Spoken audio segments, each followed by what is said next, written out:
Hello বন্ধুরা, welcome back to our channel. আশা করি তোমরা সবাই ভালো আছো, আমরাও খুব ভালো আছি। আরও একটা নতুন ভিডিও নিয়ে তোমাদের সামনে হাজির হলাম।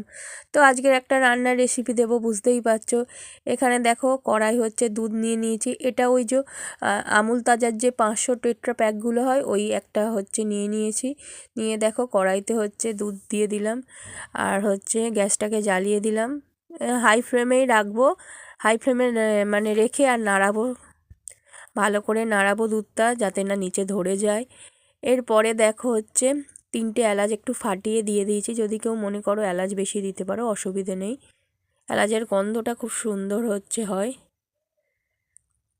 তো 3টে এলাচ দিয়ে দিলাম, দিয়ে একটু নেড়ে নিচ্ছি। দেখো নাড়িয়ে যেতে হবে সারাক্ষণ, না হলে তোমার তলা, যেহেতু আমি জোরে দিয়ে করছি, তলাটা হচ্ছে ধরে যাবে। এরপর দেখো 2টো তেজপাতাকে আজকে মাঝখান থেকে ছিঁড়ে দিয়ে দিলাম। তো আশা করি বুঝতেই পারছো কি বানাবো দুধ দিয়ে। তো এরপর হচ্ছে গরম জলের মধ্যে আমুল স্প্রের যে গুঁড়ো দুধগুলো হয়, সেই গুঁড়ো দুধ হচ্ছে তোমার 1 কাপের মধ্যে হচ্ছে দিয়ে দিলাম। দিয়ে ভালো করে হচ্ছে ঘেটে নেবো দুধটাকে, যাতে না কোনো ডেলা পাকিয়ে থাকে। তো ভালো করে গরম জল করে নেবে, ঠান্ডা জলে দিলে কিন্তু ডেলা ডেলা হয়ে থাকবে। তো গরম জল করে নিয়ে হচ্ছে দুধটা দিয়ে, এবার ওই দুধটা হচ্ছে কড়ার মধ্যে দিয়ে দিলাম। এইবারে ভালো করে হচ্ছে নাড়তে হবে। হ্যাঁ, আজকের বানাবো পায়েস। শীতকালের দিনে গুড় তো বাড়িতে থাকেই, তো গুড় রয়েছে যখন ভাবলাম একটু পায়েস করে নিই। তো আজকের বানাবো হচ্ছে গুড়ের পায়েস। তো দেখো দুধটাকে ভালো করে নাড়াতে হবে যতক্ষণ না ঘন হয়ে আসে। এরপর এইদিকে দেখো বাসমতি চাল বলছি, সরি, গোবিন্দভোগ চাল মানে যেই চালে পোলাও করি আমরা, সেই হচ্ছে 2 মুঠোর মতো চাল আগে থেকে ভিজিয়ে নিয়েছিলাম। ভিজিয়ে রেখেছিলাম তোমার এই আধ ঘন্টার মতো ভিজিয়ে রেখেছিলাম, না ভেজালেও অসুবিধে নেই।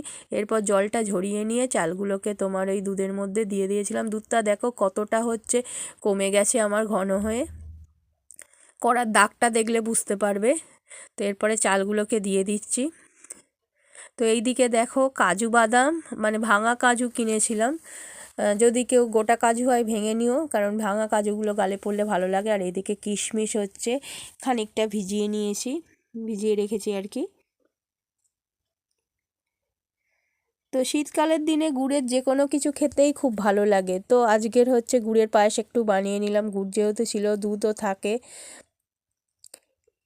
এরপরে দেখো হচ্ছে কাজু আর কিশমিশগুলোকে দিয়ে দিচ্ছি।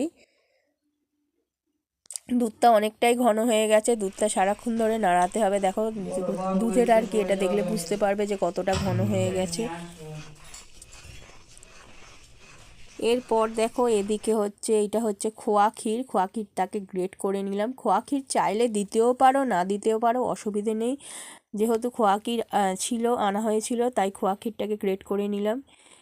এতটা এর হচ্ছে মানে অর্ধেকের একটু বেশি দিয়েছিলাম, এতটা খোয়া ক্ষীর দিইনি। গ্রেট করেছি দেখি অনেকটা হয়ে গেছে। তো এই দেখো খোয়া ক্ষীর দিয়ে দিচ্ছি।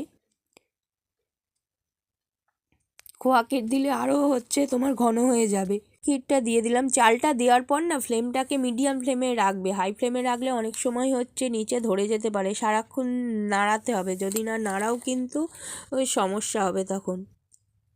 তো দেখো সারাক্ষণ পুরো ঘন হয়ে গেছে আমার, প্রায় তৈরি হয়ে গেছে। দেখো পুরো ঘন হয়ে গেছে। এরপর দেবো গুড়টা দেওয়ার সময় কিন্তু মনে করে হচ্ছে গ্যাসটাকে, ফ্লেমটাকে বন্ধ করবে, না হলে গুড় দেওয়ার সময় তো অনেক সময় কেটে যেতে পারে।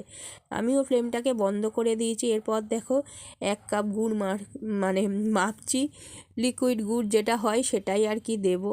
আমার কাছে লিকুইড গুড় ছিল। যদি তোমাদের কোনো ডেলা গুড় থাকে, সেটাকে জলে ভালো করে আগে লিকুইড করে নিয়ে তারপরে দেবে। এই দেখো 1 কাপ লিকুইড গুড় দিয়ে দিচ্ছি। পুরো ভর্তি মানে বড় কাপেরই প্রায় 1 কাপ হচ্ছে গুড় দিয়ে দিচ্ছি।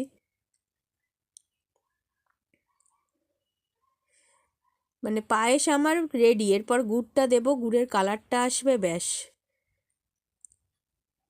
গ্যাসটাকে বন্ধ করে দিয়েই হচ্ছে গুড়টাকে দিয়ে দিলাম।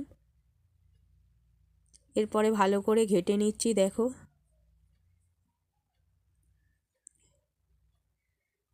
আশা করি ভিডিওটা তোমাদের ভালো লাগবে। যদি ভালো লেগে থাকে অবশ্যই পাশে থেকো। ইউটিউব থেকে দেখলে চ্যানেলটাকে সাবস্ক্রাইব করো, আর ফেসবুক থেকে দেখলে পেজটাকে অবশ্যই ফলো করো। Thank you so much. দেখো কালারটা কি সুন্দর এসছে। এইভাবে সব সময় পাশে থেকো, আর দীপশাকে ভালোবাসা দিও, লাইক দিয়ে পুরো ভিডিওটা দেখো, আর স্প্যাম কমেন্ট করবে না প্লিজ।